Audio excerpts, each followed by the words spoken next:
Hey everybody, how's it going? It's beautiful out here today. Not hot, but it's warming up. As you can see, the Tin Man needs to go to the dump, but battery froze in the truck. It froze one night, just started to freeze, which completely discharges it. So let's throw battery back in my truck, because yeah, choring. Let's put the battery back in.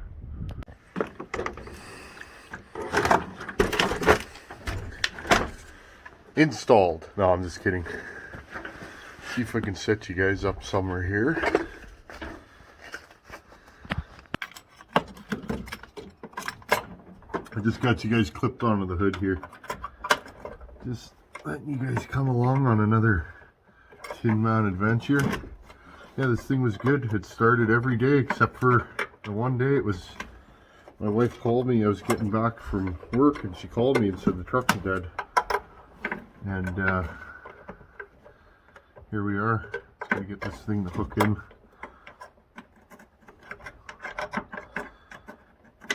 There we go. Now I'm gonna say something here. This is one of those trucks that a lot of people love to hate on.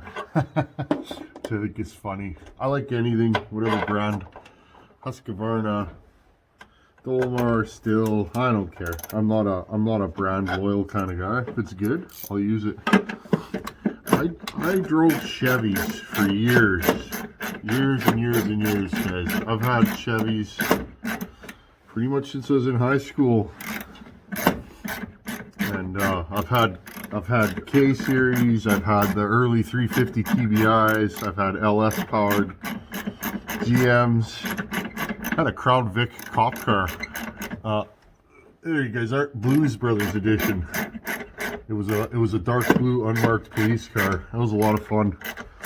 But when we're talking trucks, I've been driving GMs, and they're all right. They have their issues. Their wiring, wiring harness, wiring issues, transfer case. But whatever, I was used to them, right? You get comfortable with what you drive. I'm not knocking Chevy. But anyways, I had two bad Chevys in a row, and my brother-in-law, at that time, he was working at a Toyota dealer, and he said, well, why don't you come and look at a Tundra? And I thought to myself, a Tundra? These trucks were completely off my radar, to tell you guys the truth. Completely off my radar. But you know what? This little blurb is just about being open-minded about things. I'm so glad that I gave this truck a shot, because you know what? We've had this thing for, I don't even know how many years, several years now, and I'm going to put it right out there. This is the most reliable, best truck I've ever owned. It's totally not my style. It's not. It's a little fancy for me, but you know what? Heated seats in that, guys, are a good thing. Especially if you got a bad back. I've had heated seats before in my Chevys. But yeah, this truck is and I tow and haul. I'm getting ready to haul right now. I tow about 8,000 pounds with this thing, and regularly, and no problems. It does it. This thing's rated to tow 11.5, I think, 11,500 pounds. I don't know how well it would do that, but it tows. It tows what I need to tow. It stops. It always starts. Just a good truck. What else can I say? Let's see if we can get this thing to start, because we got some work to do today. And the top of the motor doubles as a tool tray. Not that I've had this thing for years. I've put a U-joint in it, a couple of light bulbs. That's about it. So, there we go. I think this thing's good to go. Love my Tundra, friends. Later.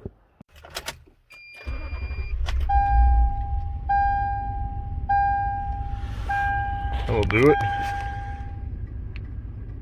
I'm happy. I've been waiting for this. The battery just started to freeze, and I've been waiting for it to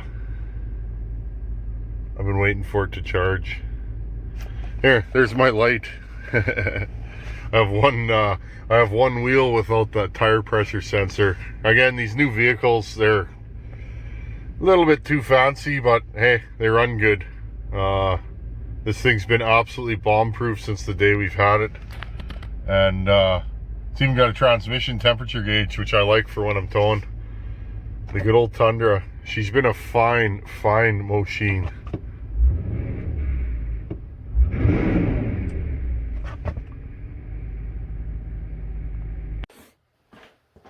Hey everybody, how's it going? Just gonna take my jacket off here. I was just outside grabbing some more wood.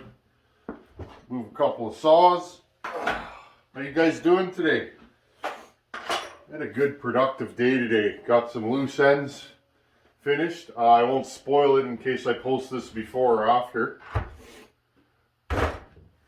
We got the 2095 John Surred on the bench. Why is it on here? Well, this is just, I want to talk about something today, and I don't know if I've ever talked about this, but I get this question all the time.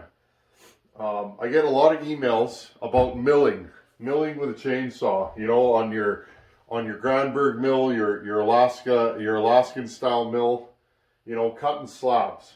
And milling is not something that I've done a lot of, or I've freehand milled, but I've never milled with a mill. But the fellow that owns this power saw here, he mills all the time. So I think I have a decent grasp of milling and the requirements of milling saws for somebody that doesn't mill. So, but I want to talk about what kind of saw is good for milling, and should porting a saw for milling. That's what the crux of the conversation is going to be today. Most people that mill here mill with a big saw. So you're talking 90cc and up, 95cc, your 394. And that's actually why I got this saw, was I thought if I ever do want to mill, this would be a good saw for it, right? Pulls what? This saw is 12.5 stock, 12,500. Something like this. This saw was bought, it's going to get strapped to a mill, I guarantee it. My buddy mills slabs all the time. When you know, most of the time when I'm cutting with him, anything that's big and nice wood, you know, we'll put aside and he'll use that for milling. So, let's talk about milling in the terms of what does a milling saw do and what does it go through. I want to talk about from a mechanical standpoint what milling does to a saw.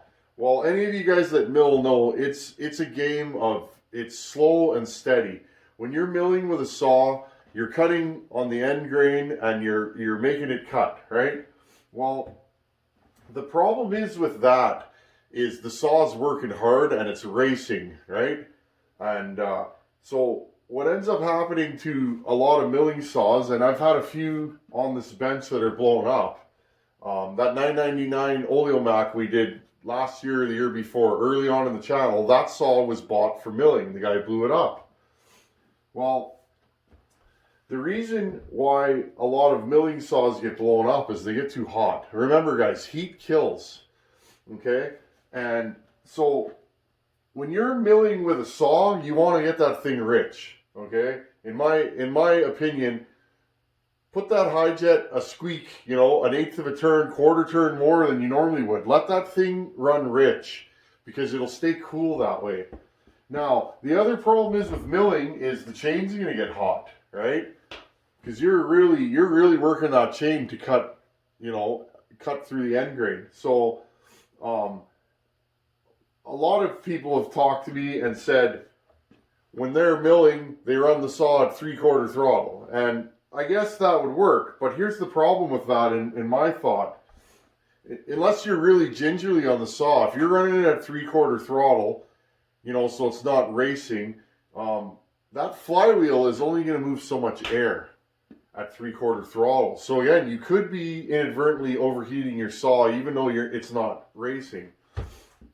So when you're milling with a saw, you got to take it easy on the saw, because this power saw, let's say this is used for falling. How long is it going to be in a cut for if you're falling a large tree?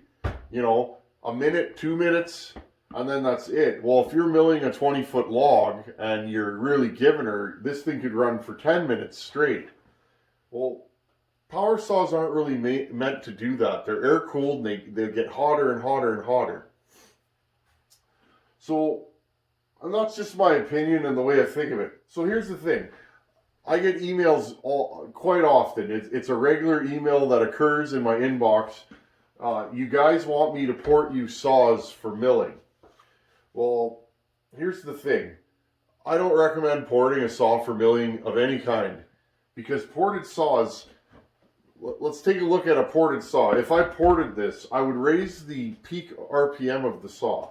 So if this runs 10 or 12.5 maximum stock is what it's rated for, this saw could potentially be running 14.5 when I'm done porting it. And it's probably going to run a couple thousand RPM higher in the cut. So what you got to remember about that, if you were going to port a saw for milling, you don't want it to run too fast. If I was going to port a saw for milling, I would actually want to give it more fuel, but I wouldn't raise the exhaust roof to speed the saw up. I would probably lower the exhaust roof, so I would want to do machine work. But I don't know if I'd want to increase the compression too much, because a lot of these saws are hard to start when they're on a mill. That can be a little bit of a problem. So for that reason, I really don't recommend building a saw for milling. I have some ideas about maybe how to modify a saw for milling. My buddy has an 880 that he's been having problems with for years. It goes lean when he's milling with it, and he's been fighting with that saw for years. It's been apart several times. It tends to lean out really bad when he's milling with it. Can't figure it out. Well, what I propose to him is I take that saw, put a timing wheel on it, and see where we can make improvements without speeding it up. In fact, I'd like to do machine work to that saw, lower the exhaust roof, and actually slow it down for milling. But let's think about that. If you slow a saw down, that flywheel's turning slower. Now you're moving less air, which means it could potentially go lean, right? Because that flywheel's pushing air through the fins. So these are all things that I think of when I'm building any saw. That's why a muffler mod's super important, so that they breathe. This is an older saw. These breathe pretty good out of the box. A lot of your newer saws, though, as a lot of you guys know, they're really gummed up. These mufflers get super, super warm. So for that reason, I don't recommend porting saws for milling. I'm sure some of you guys have ported saws you mill with, but me personally, I don't think the risk is worth the reward. I'm going to pause you guys here, and I'm going to talk about another saw that you guys have seen on the channel, but I want to talk about this other saw. Okay, so this is that Husqvarna 288 XP. It's a 281 SE or 281 XP, I believe this one is, that my buddy converted into a 288 top end. I ported this saw for him. It's a nice running saw. I actually have it here to test and tune it. He hasn't run it much since he got it, and I'm actually curious. Let's see what we got here. I'm actually curious how this saw runs, because I ported it and I never got to run it. You guys have seen this on the channel before.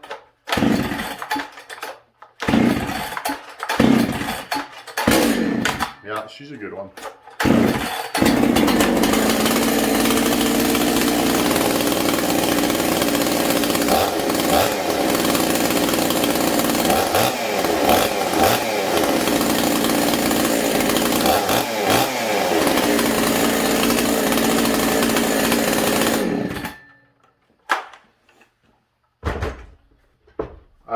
I opened up the muffler a bit on this for him, because I told him after I ported it, you need to do a muffler mod. He doesn't really like a loud saw.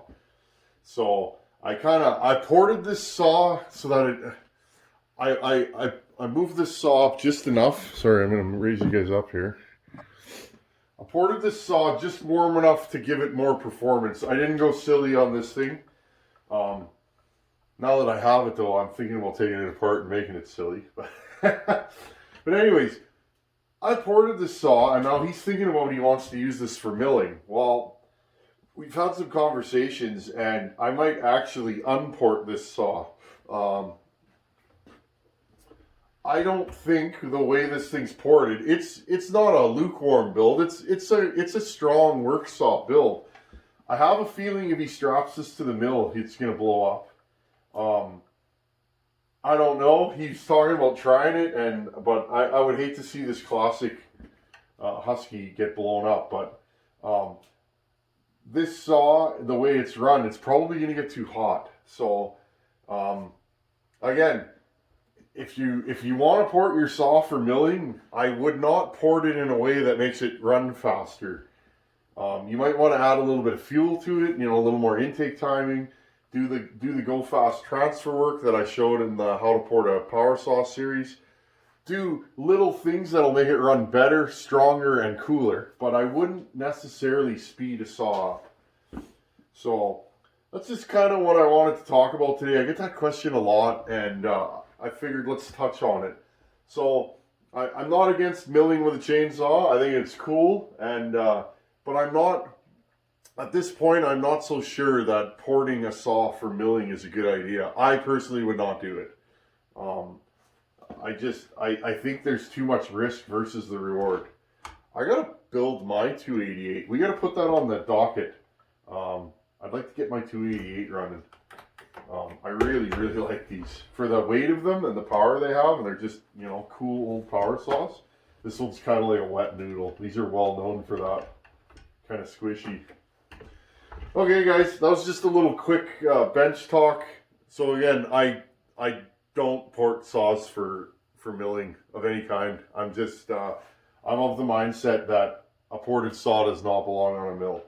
A ported saw is good for falling and that kind of stuff and bucking, but that is one area where I don't think a ported saw belongs. Otherwise, I think everything should be ported, as you guys know.